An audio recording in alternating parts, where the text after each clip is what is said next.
Hello guys, good afternoon guys. Ngayon naman ay pupunta naman kami sa aming bagsakan ng isda sa parang Maguindanao guys para bumili naman kami ng isdang bibenta namin sa aming lugar guys. So, ngayon ay tingnan natin kung ano ang dumating na isda ngayon guys kasi ilang araw na ay walang makikong isdang dumarating guys.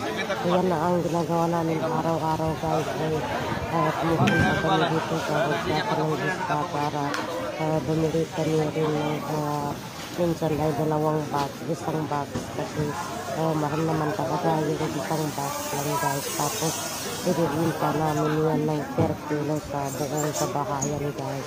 House to house ang delivery service namin guys. So tingnan natin guys kung ano ang dumating dito.